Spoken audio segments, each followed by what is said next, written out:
To our second leading story of the day, which takes us to matters the African Union.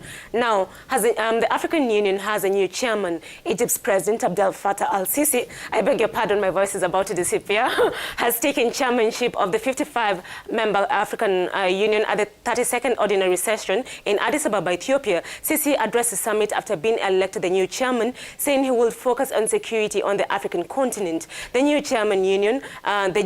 union chairman said that counterterrorism requires the identification of those who support and finance it and combating them collectively. At the same time, rights groups including Amnesty International have expressed concern that Egypt's chairmanship may undermine the AU's human rights mechanisms.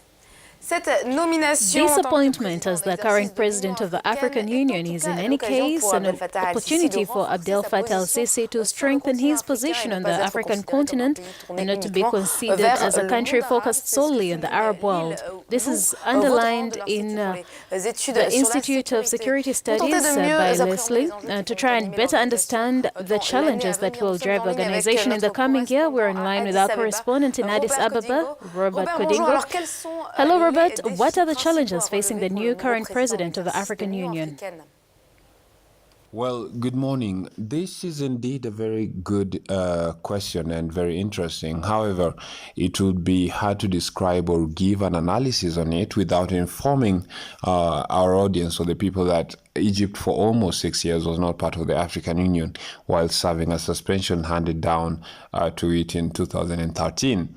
Now, according to many experts, the incoming African Union chair, President Abdel Fattah el-Sisi, will probably focus less on financial and administrative reforms than his predecessor, President Paul Kagame of Rwanda.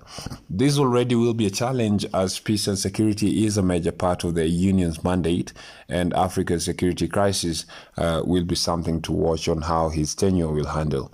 Continuing in the footsteps of President Kagame, on the other hand, is something we're anticipating, and if it will be a hard task to step into his shoes. Another thing is, while reforms will pose a great challenge to him, remember one key initiative that has been backed by Cairo is the CFTA, the Continental Free Trade Area. While it might be a challenge as he seeks to push for remaining countries to ratify the agreement, it could turn out to be a success story and a legacy for him when he hands down power 1 year later. Lastly, immigration has been a sensitive issue with Northern Africa, and Egypt has been casting itself as a champion against illegal immigration. This will also be something to keep an eye on if it will prove to be a challenge or a success story for the incoming head of the African Union, President Fattah al-Sisi.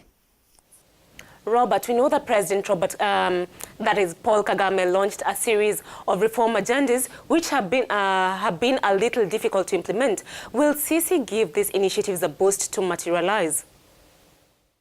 Unfortunately, in as far as mandates are concerned, it is hard to foretell or gauge how an incoming head of the African Union will steer, develop, and even implement his policies during their tenure.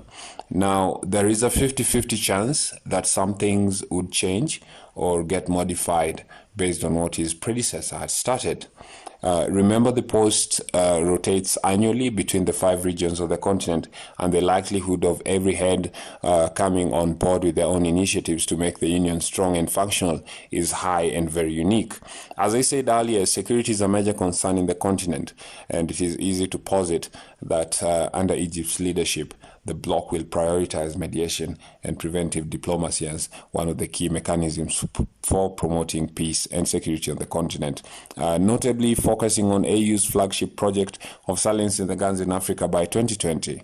At this point, it is too early to predict if President Fattah al-Sisi will reinforce what President Kagame had started, but you can optimistically postulate and predict, based on his speech even during the summit, saying he would focus on security on the African continent.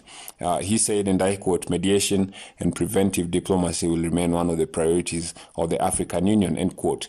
Summarily, regional security, trade, and securing the support of African states and international forums will be among Cairo's top priorities during its AU presidency for sure.